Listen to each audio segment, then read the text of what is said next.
Are you still banned from the Breakfast Club?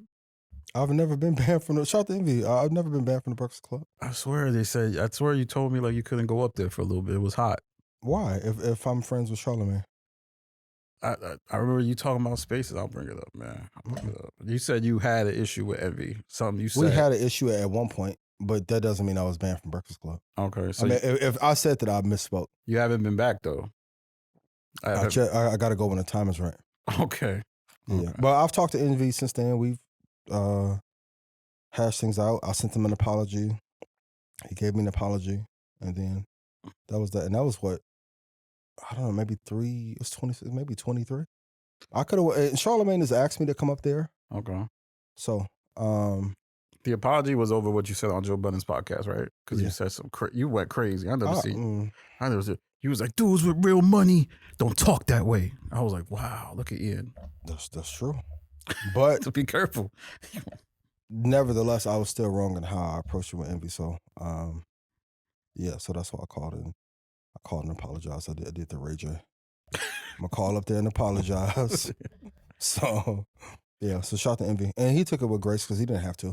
Okay. Yeah, it could have been fuck me forever, and he didn't take that approach. So I appreciate I heard he holds grudges, but what do you? Because you mentioned it, and we talked about Charlamagne, and we talked. You mentioned the $20 million deal. What about Charlamagne's $200 million deal? I wanted to ask you this: why do you think that deal is fake? I think the details of the deal. I think the number is real for like the whole Black effect, but I think the way it's being positioned as if he got $200 million, not accurate, and the way people are championing. Okay, so people are saying like 200 went into his personal. Yeah, I feel like that's how it's being positioned.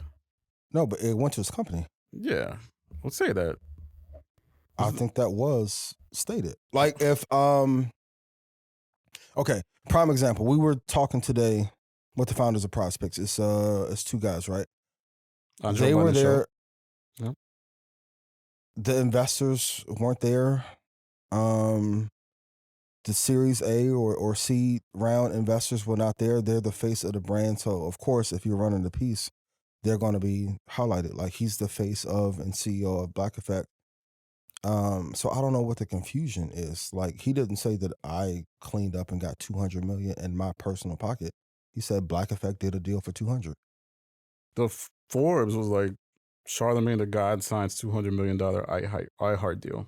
If he owns Black Effect, is it? Oh, so you're saying that just for his own show that he got 200?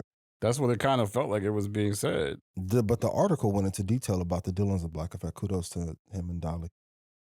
So, but even that's semantics. Okay, I'm just looking at it now. It did, yeah. That's semantics, and is like a precedent had been set already with Bill Simmons and Gimlet Media back in the day. Like you could put a valuation on, let's say, if you take 25 shows to a network, what that's worth. With a $200 million contract, the outspoken radio personality has ambitious plans to turn Black Effect Network into the BET of podcasting.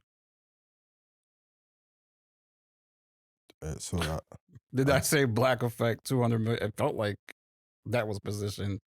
Like okay, if there's but back to my criticism of person versus source.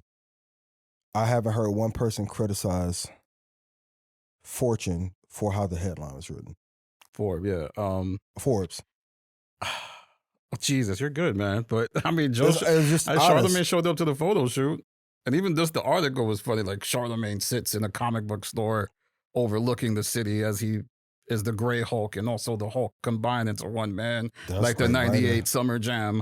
Like it was just, it felt, But did he write that or the writer wrote He showed up to the photo shoot. He showed up to the photo shoot.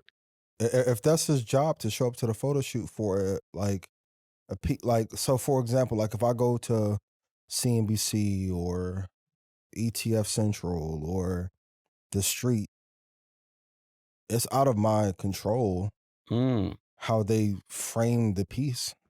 It wasn't like Charlamagne said that they put $200 million in my pocket. Just that same article, I feel like that same article has been written before. Like Variety, it was like anytime when the podcast networks came out, it was a similar article written. And I'm observing Joe's thoughts, Ian's thoughts, and the way they're reacting is like they don't really want to say what they think, and I don't know what they think. I think people think that I know what You they know, you on payroll. think. Maybe, right? Maybe Yeah. I'm hero. Are you being used as a conduit for the thoughts I of Ian and didn't. Joe? No, I'm not, man. I'm not. No, I'm not, man. I'm like Joe's. I'm trying to think of what the term is, but nah, I'm And not. media enforcer. Media enforcer. Yeah. I'm like Mandy. Because I feel like all the people signed the Black Effect is Charlamagne's media enforcer. You see people get upset when you ask questions. It's like they teeth. They get I don't think that they get yeah. upset, but if you say a deal isn't valid, or let's say if it's structured based on incentives, it wasn't him who came out and said it. It was Forbes who came out and said it and put the piece out. Because I honestly think if that article when it came out, Charlamagne wouldn't have said shit.